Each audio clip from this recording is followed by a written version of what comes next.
And see, it's not important how long you live. What's important is how you live. Hello, everyone. Welcome to Good Money, your trusted source for personal finance advice. I'm Tanya Rivero in New York.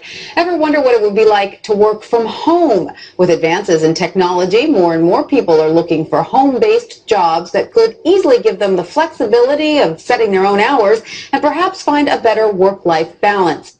It enables you to run your own business, be your own boss, but with the backing of another company that's there because you're selling their products or their services. Wouldn't it be nice if your commute consisted of stepping to the kitchen for a cup of coffee, then into your home office? Well, thanks to the internet, plenty of people do it daily. Best commute in town. Very short. Takes me about 30 seconds. We get to choose our own hours. It allows me to have the flexibility to do things with my wife and my daughter. So there are real work-at-home jobs out there. There is opportunities to work at home. You just need to find out what type of an opportunity you're best suited for and research it and pursue it. For Money Talks, I'm Stacy Johnson. It's an automated way to make money on the internet. So, how does it work? And why would you share it with somebody? This is exactly how this works. All right. So you've got these big Fortune 500 companies, household names, companies with household names, right, they have a lot of money allocated to advertising. And you see this every day. You turn on your TV, you see advertising. You turn on the radio, you hear advertising. Print magazines, all this stuff. Well, these companies have big advertising budgets, and they allocate it in different places. One of the places that they allocate it is to the internet. They have a large portion of their budget set aside to advertise online. And so what I did was I went to them and I said, look, would you pay me to advertise for you? Would you pay me if I send you a customer? They said, yeah, it made sense. Think about it. They pay me only if I send them a customer. It's results-oriented. Right. It's performance-based. It made a lot of sense to them. Instead of paying to be seen, they're paying for customers, right? So they allocate a large portion of their budget to advertising this way. And what I do is I go promote these companies. I don't have to work against them. I don't have to build a business and try to compete with these monster companies. I work with them. They've already got it going. Right. I'm helping them. I send them customers, and in turn, they send me a check. They pay me for sending them customers. So they're elated. You know, when they get a new customer, they're excited. They don't mind paying me.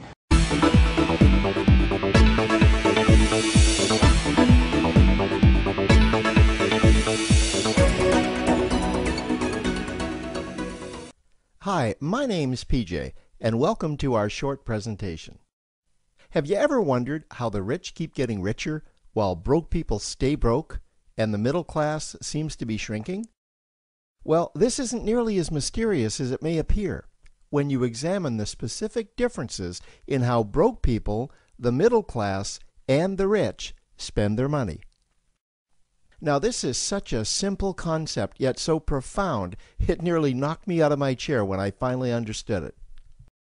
I'm going to show you exactly how the rich spend their money, and you can evaluate for yourself why they keep getting richer and the broke keep getting broker, and why the middle class remains so stressed out. Now, to get started, I'd like to review some financial terms we'll be using during this presentation. The terms that you need to be familiar with are cash flow, which means money you bring in, expenses, which means money you spend, assets. Now, this is the most confusing one. You're probably familiar with the traditional definition of an asset, which is something you own or have equity in. However, back in the 1990s, Robert Kiyosaki introduced us to a new definition of an asset in his groundbreaking Rich Dad, Poor Dad series of books. Robert taught us that an asset is something that pays you, and that's the definition we'll be using here. Liabilities is the last term, and it's defined as things that cost you money. As an example, a house is typically viewed as an asset, but can it actually be a liability? Yes, with our revised definition, anything that costs you money is a liability, not an asset. If you have a mortgage, your house is an asset to your banker because it pays him or her every month. But could a house also be considered an asset to you? Yes, in the right circumstances it could, when it pays you money. Let's say you buy a house and you rent it out, and it paid you a positive cash flow every month after all expenses. That would then be considered an asset. Now, one more time with the terms, just to be very clear before we continue. Cash flow is money you make. Expenses, that's money you spend. An asset pays you, and a liability costs you. Now let's take a look at how broke people spend their money. Now, when I say broke people, I'm not referring to the destitute. I'm speaking about that large portion of our society that lives from paycheck to paycheck and who never seem to have any money. In fact, most times there's more month left at the end of their money, and I'm sure many of you can relate to that group. On payday, broke people buy what I'm going to call stuff. Well, what's stuff? Well, that's inexpensive things that people buy that they don't really need to survive. You go into someone's house and you can't find any counter or tabletop space in the whole house because of all the stuff on it. Their house and their cars are full and cluttered with stuff. Well, where do they get all this stuff? They buy it at the flea market, at the garage sale, at the dollar store, at the craft show. So cash flow comes in and then it goes straight out the expense column to buy stuff. You see, broke people never really educate themselves on assets and liabilities. They justify buying all of this stuff by claiming that it costs so little. But over the years, it's all they ever have. The problem is their cash flow never produced or created more cash flow. Now, please understand, I'm not undermining or taking any shots at this or any group. I just see a lot of financial difficulty out there, and it really doesn't need to be that way. Creating wealth isn't a mystery, it's a formula. The only reason someone doesn't create wealth is because they either don't know the formula or they don't apply the formula.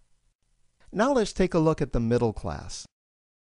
The middle class is the group that society mistakenly thinks are rich.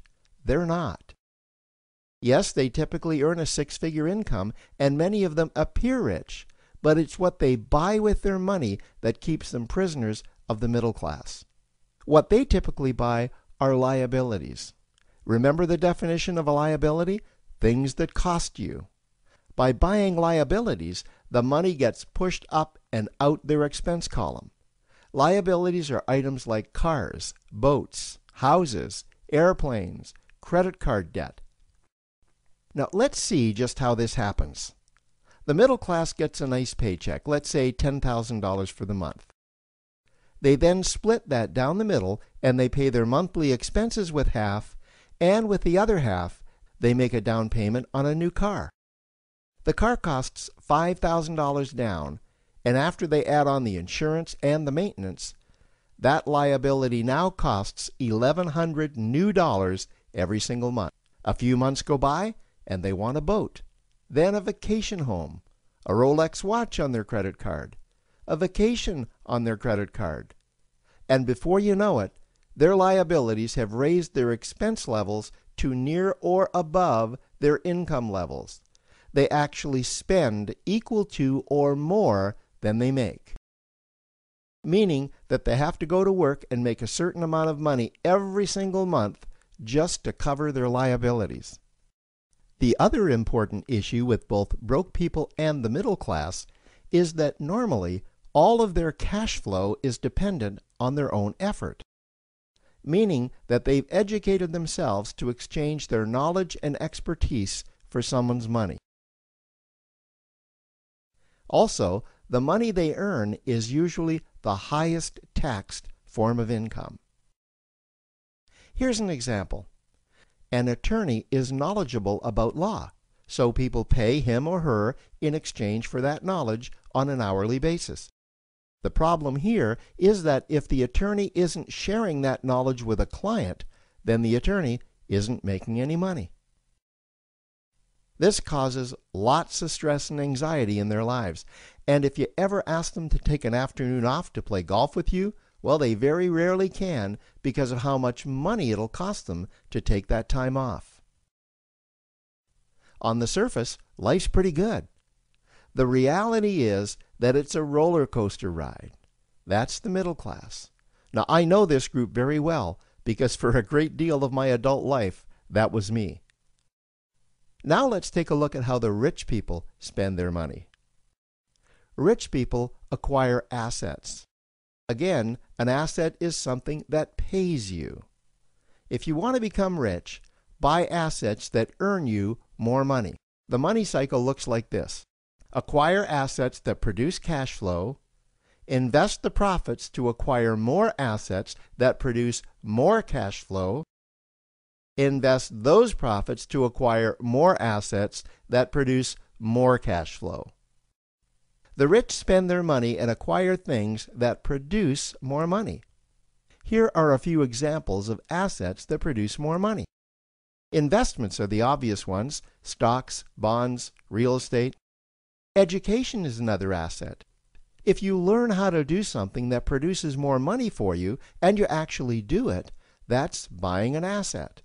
There's a great quote that goes, "If you think education is expensive, you should see how expensive stupidity is."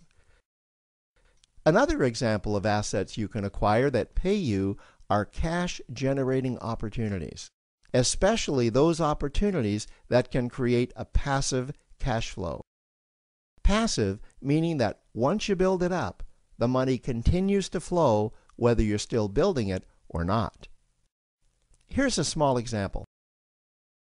Let's suppose you bought a pinball machine and you put it in a barber shop, and you don't spend any of the profits.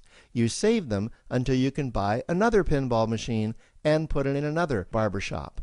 This, by the way, was Warren Buffett's first business. If you don't know who Warren Buffett is, he's one of the top 2 richest men in America. The rich are extremely eager to find those passive cash-generating opportunities because those opportunities continue to pay them month after month, year after year, long after they've stopped working the opportunity. You know, I see this happen again and again with successful entrepreneurs. They find a passive cash flow stream that they build up, and it continues to pay them month after month, year after year. They then take those profits and multiply them in another passive cash-generating opportunity, and then again in another. In conclusion, here's what I've learned over the years. You can't find these passive cash-generating opportunities unless you're open to hearing about them. Then, once you find them, you must be willing to see what fits you and then act. Now, the reason I say this is that I once answered a hokey little ad that I ended up generating 7 figures from, simply because I answered that ad and then took action. These opportunities are out there, you just need to find them. You also must be opportunistic enough that when the right situation does present itself, you don't miss it. So remember, broke people buy stuff, the middle class buy liabilities, and the rich acquire assets, preferably cash-generating opportunities that can create passive cash flow. They then take that cash flow and invest it in another asset that produces more cash flow. That's the wealth creation formula. Now, I trust you found this introductory information helpful. Now, to learn about one of the greatest cash-generating machines on the planet, click on the link below to proceed to step 2. So popular. We've been featuring local work-at-home jobs that really do work. Today, meet a Cherry Hill mom who's made a go of it.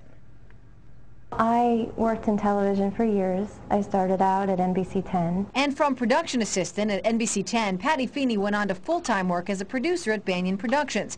But long work days and the birth of her son forced her to make a change. After I had my son, I just never saw him anymore. I was giving him to the babysitter before dawn and picking him up after dark. So Patty found a way to work from home. Because working from home gives her the time to raise her 4-year-old son and 2-year-old daughter. I think it's the best of all worlds because you do get to spend your life with your kids. I just love to talk with my kids.